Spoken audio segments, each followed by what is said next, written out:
All right, so we're getting a little bit more of this today. We just finished up at the dog park. Good job doing the same thing as last time.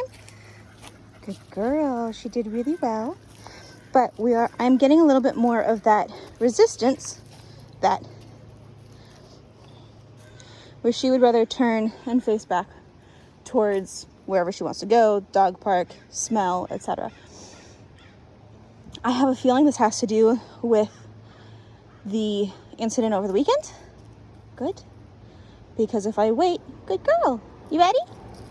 If I wait for a moment, then she kind of reevaluates and re-engages with me. So that's what I would be doing right now. Good. For the time being, when we're walking along, if she turns around and digs in to face the other direction, we're going to stop and wait.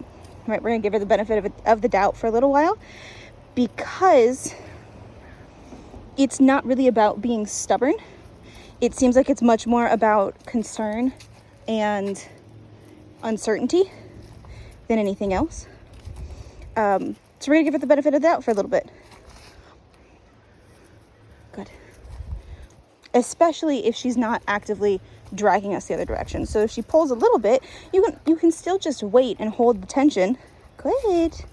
And wait for her to relax into it, which she will. And that you can feel more than you can see, right? So if she's turned around and she's pulling against the leash with, say, 5 pounds of pressure, if she backs off to 4 pounds, release the leash tension.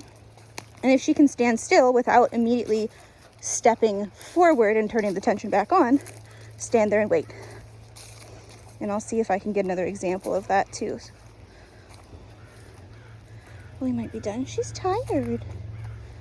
Good. So like this, that was a nice way to do it. Very nice ask on her part to sniff things. If I were to try to pull her right when she went off, she would probably dig in and we get more conflict than we need.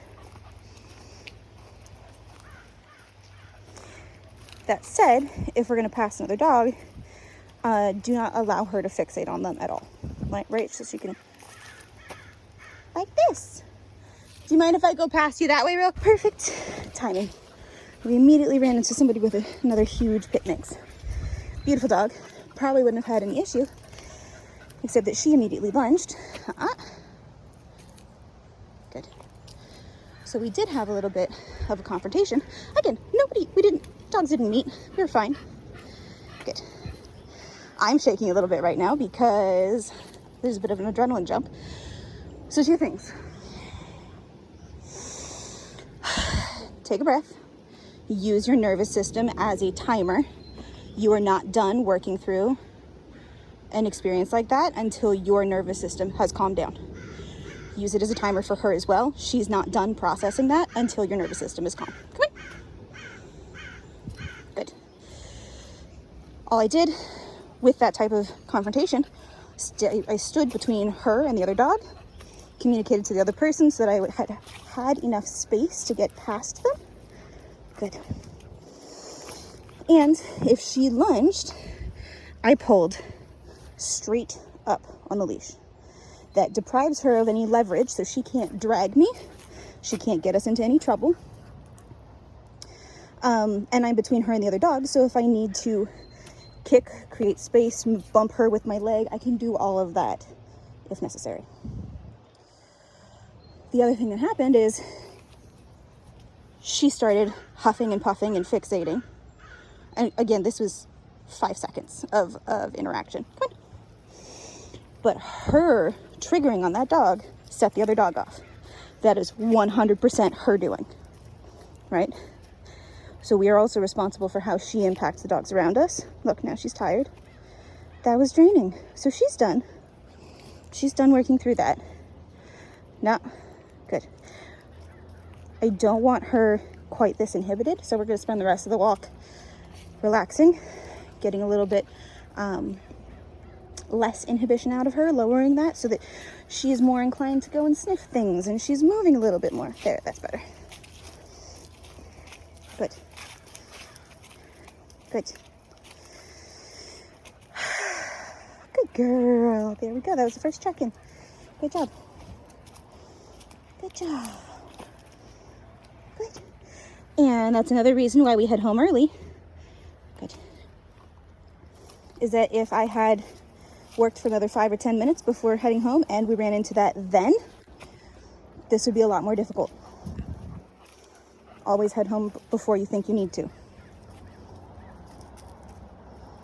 Ready? Sniffing. Good. Good. And all of these things are related too. So a scuffle over the weekend, plus good. Any pent up energy since then, any pent up energy kind of left over from that scuffle that didn't get processed, she's still dealing with that. Good. And whatever new associations she's picked up, she might feel like she needs to be more paranoid around dogs now. She might feel like she needs to be more paranoid around your front door now. Like there are so many different things happening. Good. That are all stacked and interrelated. Right. Good. So, especially on days where you feel like you might struggle, like after something has happened, or if you're emotionally feeling a little bit off, take more deep breaths.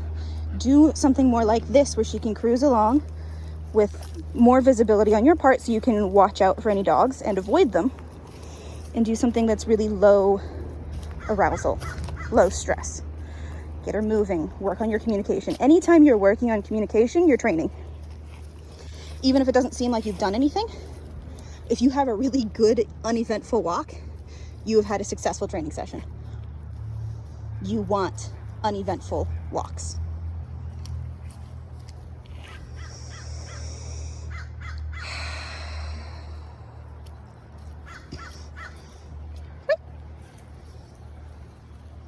Good job. Good job. Thank you. Good job, little mama.